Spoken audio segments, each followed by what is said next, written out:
vous laisse exister un tout petit peu à tes yeux, Batman. Oh là.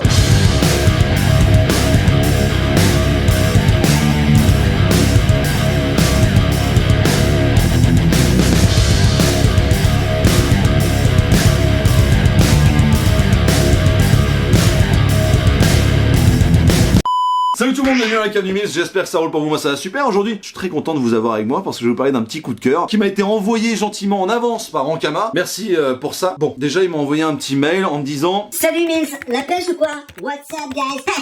Je voulais savoir, est-ce que... Alors oui, je sais pas quelle personne, je me rappelle plus quelle personne me l'a envoyé, d'accord? Donc je joue un personnage, évidemment, personne parle comme ça.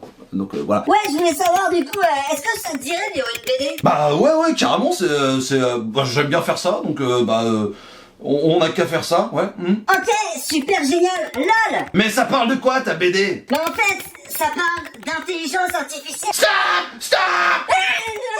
Oui! Wow, t'as l'air vraiment content, hein. On voit. Voilà. Alors ça s'est passé à peu près comme ça, voilà. Donc ils m'ont envoyé un peu en avance, donc merci à eux. 12 avril 2024 de la date de sortie. Et ça coûte 17,90 €. Alors c'est une dystopie qui se passe en 2037, futur proche, la famille, l'intelligence artificielle, tout ça c'est... Voilà. Oui, merci, oui. Avenir.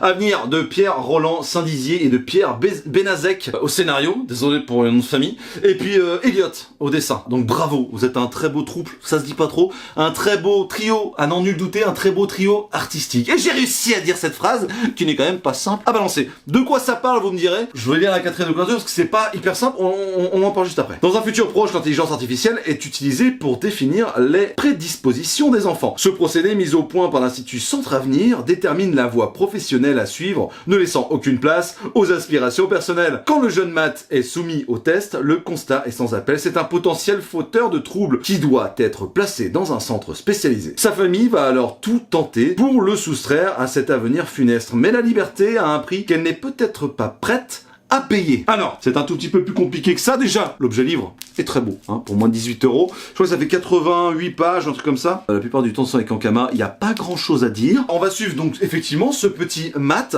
Alors le dessin, on en parlera tout à l'heure, mais le dessin est magnifique. On va suivre Matt, ce gamin qui a été détecté comme étant, oh là là, un futur petit chenapan. Ce petit Matt qui est ici. Ce petit Matt, il a des parents. Sa mère s'appelle Julia et son père s'appelle Evan. Je crois un truc comme ça. Donc on leur a dit, après une batterie de tests, votre gamin, il a tant de pourcents de chance, selon l'intelligence artificielle de Centre Avenir, il a tant de pourcents de chance d'être un délinquant, en fait, en gros.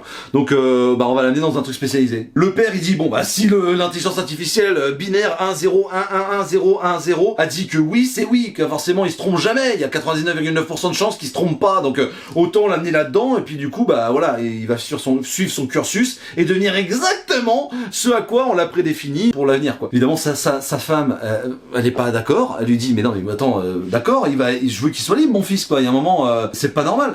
En termes de créativité, tout ça, c'est zéro, quoi. Le gamin, il fait pas ce qu'il veut. Un ordinateur lui a dit quoi faire et on va l'amener à faire ce qui est prévu. C'est hors de question, mon gamin est libre. Oui, mais attention, parce qu'en même temps, tu vas devoir assumer le choix de la liberté et en payer les conséquences, parce que s'il fait chier les citoyens et la société, tu l'as dans l'os, en fait. Mais la mère, elle est complètement pas d'accord avec ça. Donc du coup, les deux vont un peu se crêper le chignon, ce qui est normal, et on va parler de ça juste après, mais elle va demander à son frère, parce qu'elle a deux frères, du coup. Julia, elle a deux frères, dont un qui est complètement accro aux jeux vidéo, qui est à deux doigts de passer à un espèce de niveau absolu qui va le faire bien gagner sa vie, et qui joue, qui passe des donjons avec des potes, et qui va passer à un boss suprême bientôt. Et du coup, il est complètement à fond dans sa chambre, tout le temps, en train de jouer.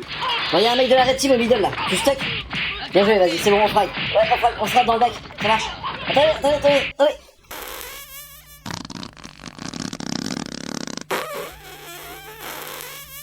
Oh! Ah, désolé les gars, la repartie. Le second frangin, Stéphane, que on va suivre en grande majorité, ça va être, je pense à mon sens, lui, le protagoniste principal. Alors lui, il est accro au site de rencontres, en fait, plus ou moins. Et du coup, il est journaliste dans un journal, et il va faire, sa sœur va lui demander de faire une enquête sur cet institut gouvernemental, quelque part. Du coup, il va décider de faire son enquête, il va dire, d'accord, ok, on va voir, parce que c'est quand même pas normal que mon petit-neveu soit emmerdé, alors que le gamin est tout à fait normal. Entre parenthèses, il y a pas de normalité, mais il va se dire, mais c'est quand même vachement injuste, quoi. Et puis puis en plus de ça, si tu suis pas le cursus et que tu décides de le retirer des écoles spécialisées dans lesquelles il est censé aller, et ben en fait tu vas te faire sucrer les bourses. Donc tu vas devoir payer et s'il fait la moindre connerie, tu vas prendre tarif. C'est clairement un début de dictature et c'est là-dessus que l'histoire va se porter. Donc le frangin va décider de faire son enquête, de mener son enquête, et bah évidemment il va se confronter à un mur parce que quand tu vas un petit peu trop haut dans les sphères, et bah t'es un peu emmerdé. Voilà. Je vous en dis pas beaucoup plus. Donc cette frangine et ces deux frangins, eux, ils ont une mère. Cette mère-là, elle a perdu, ils ont perdu tous leur papa, donc elle a perdu son mari et elle prend des anxiolytiques ou des antidépresseurs pour aller mieux. Voilà, avec des petites gélules roses là, tu vois, elle les prend et tu sens qu'elle est complètement à l'ouest, elle est un peu shootée et tout. Donc c'est un peu flippant et cette mère-là a une grand-mère, donc l'arrière-grand-mère du petit Matt. Vous me suivez toujours? Vous allez voir, c'est hyper simple. La grand-mère, elle met un casque de réalité virtuelle pour s'évader dans un monde qui, voilà, qui la rend un peu plus jeune, un peu plus pimpante.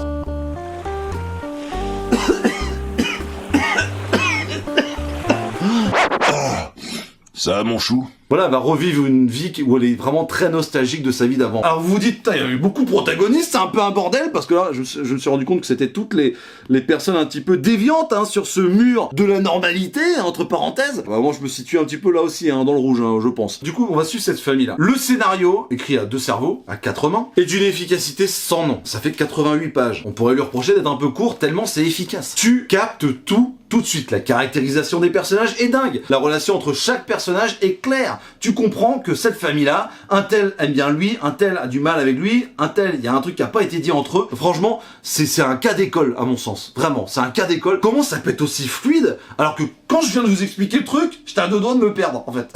Mais là-dedans, tu comprends que tout est d'une clarté infinie. Les sujets qui ont été abordés par ces scénaristes-là, ce sont des sujets qui ont été renseignés. À la fin, tu vois, ils te parlent un petit peu de comment ils se sont renseignés pour écrire cette... Alors, je vais pas te montrer la fin, quand même, c'est dommage. Mais tu vois, voilà. T'as la liberté à l'avenir, vouloir être libre, engage la responsabilité et oblige à faire des choix, voire à prendre des risques. C'est ce que je vous disais, hein, c'est la dichotomie qui existe entre la liberté et le fait d'être pseudo-libre, mais de ne jamais bouger de ses rails, quoi. J'adore la façon dont c'est écrit, vraiment, c'est efficace. La fin, alors moi, je pense que le défaut, c'est ça se dit vite. Voilà, ça se dit assez vite, quand même si tu boudes pas ton plaisir, hein, et que t'as envie d'y retourner, je trouve que c'est assez rapide à lire, voilà. Et la fin, je la comprends, je la voulais un petit peu plus grandiloquente, mais je la comprends parce que c'est un futur proche. Je vais pas vous en dire beaucoup plus parce que je veux pas vous gâcher le plaisir, je veux pas vous divulgacher quoi que ce soit, mais on est terriblement ancré dans le réel. Voilà, pour moi c'est un épisode de Black Mirror. On est à 13 ou 14 ans plus tard, par rapport à 2024 là, et c'est ça qui est jouissif. J'aime le fantastique pour ça, la fantasy aussi, quand c'est pas trop, tu vois, quand il y a juste un petit détail qui fait que, eh ben, dans la science-fiction c'est pareil. J'aime la science-fiction quand elle est over the top, où c'est vraiment tout à bloc, c'est Michael Bay, vraiment un truc de malade. Mais j'aime aussi la science-fiction où c'est parsemé de petites réalités futuristes que tu peux intégrer dans ta tête et te dire ah ouais d'accord, le monde marche comme ça et tout. C'est exactement ça. Entre la grand-mère avec ses lunettes de réalité virtuelle, l'un des tontons qui lui fait du jeu vidéo à fond, la maman qui prend des machins, en fait ça te met en parallèle le fait d'avoir de la créativité et d'avoir son libre arbitre et d'être constamment, que ce soit médicamenteusement parlant ou niveau de l'informatique, tout est calculé au gramme près, au 0 et au 1 près, quoi. Il y a vraiment une différence entre ces deux chemins là qui est bluffant. Je trouve vraiment que c'est très efficace. Le dessin maintenant, le dessin est fou. Le dessin est fou. Regardez-moi ça, comme c'est magnifique. Les couleurs choisies sont d'une beauté absolue. Le côté froid et glacial de l'informatique avec ces bleus verts là qui sont, et blancs, immaculés de blanc évidemment. Voilà, la déshumanisation des robots, des droïdes il y a, et puis à côté de ça t'as une famille qui, tu vois sur les photos à l'époque, avant que tout ça n'arrive, il y avait de la couleur, il y avait de la joie, il y avait de la gaieté. J'aime beaucoup ça parce que quand tu vois le couple de Julia et Evan, t'as la maman qui est en orange comme ça, t'as la couverture qui en rappelle, comme si c'était un peu du même bord, de la chaleur et de la prise de conscience humaine, de l'âme humaine, de la chaleur humaine. Je vais peut-être un peu loin, mais vraiment je vous le dis, j'ai vu ça comme ça. Par exemple, cette dame va se rapprocher évidemment d'une association, alors je vous en dis pas beaucoup plus encore une fois, mais de personnes qui eux aussi ont été dupées, à qui on a obligé leurs enfants à aller dans des centres spécialisés qui sont un petit peu contre parce que malheureusement ils ont pas les moyens de faire autrement. Il y a aussi de ça, hein, c'est que ça t'explique que en fait la plupart du temps on te tient les corones par l'argent. Et je vais arrêter de parler du scénario parce que vraiment ça, il y a tellement de choses à dire, mais j'adore. La mise en page c'est pas le gros point fort, mais c'est très efficace. Il y a pas à rougir. Vous voyez cette scène là où la maman va peut-être rejoindre une manifestation, possiblement. Elle est encore elle en couleur, elle est encore humanisée et pas tout à fait en révolte. Il y a de la vie en elle et elle va suivre cette espèce d'énorme masse. On voit les CRS là qui sont représentés par du noir. Il y a un travail sur l'ombre, la couleur qui est vraiment très intéressante. Voilà. Les dessins, je les trouve très très beaux. C'est pop. La couleur est là pour ramener un petit côté cyberpunk entre parenthèses. Il y a des roses qui sont vraiment bien marquées, les oranges sont vraiment marquées. En fait, de toute façon, ça se voit, hein, même de loin. Regardez, pas froid d'informatique avec, hop, voilà, une petite touche de couleur ici. Que vous dire si ce n'est que si vous aimez Black Mirror, si vous aimez la science-fiction, la dystopie, le futur proche, les sujets profonds, qui une fois que vous aurez fermé ce bouquin, peu importe ce que vous avez pensé de la fin, c'est évident que vous allez y repenser. C'est évident que vous allez faire le parallèle avec notre vie d'aujourd'hui. C'est évident que vous allez trouver des similitudes avec ce que vous avez vécu, avec ce que vous pensez, avec ce que vous affirmez. Peut-être que c'est un bouquin qui va vous consolider dans le fait que l'informatique, c'est ce qu'il y a de plus bon au monde et il n'y a rien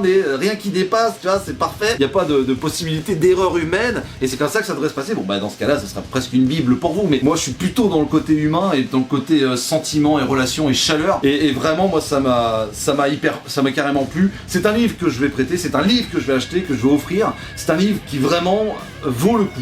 Si vous avez aimé les œuvres comme Not All Robot, toutes ces œuvres qui sont sorties du science-fiction il n'y a pas si longtemps ça, en comics ou en bande dessinée, si vous avez aimé tous ces délires-là qui touchent à l'intelligence artificielle, à ce qu'on peut en faire, aux dérives qui peuvent arriver, à ce qui va arriver, enfin, si vous aimez tous ces sujets-là, je vous conseille fortement de vous procurer à venir. Et puis bah voilà, si vous êtes sensible à ce genre de dessin, vraiment, ça sent la petite patate artistique, tu vois. Il y a le mec qui est là, le petit chaudronnier qui est là, en train de taper son épée comme ça, au fer rouge. Il y a un petit côté artistique, il y a un petit côté artisanal. Et c'est ce que j'aime beaucoup, voilà. Très belle édition, pour moins de 18 €. C'est disponible chez Ankama, comme je vous disais. Merci Ankama pour votre confiance, merci de m'avoir fait découvrir cette œuvre. J'espère également vous l'avoir fait découvrir. Dites-moi dans les commentaires si je vous ai donné envie, si ce genre d'histoire vous intéresserait. Dites-moi si vous avez des petites pépites de SF que vous avez lues récemment. Mettez-moi tout dans les commentaires. Suivez-moi sur Insta, TikTok et Threads. Et puis sur ce, moi je vous fais d'énormes bises. Prenez soin de vous et à très bientôt dans la cave.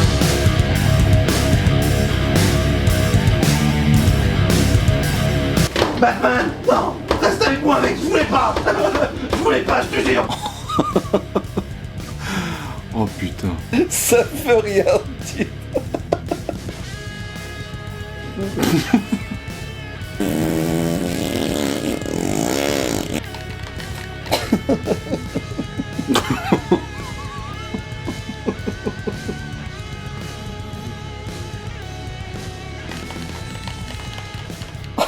Ha ha ha.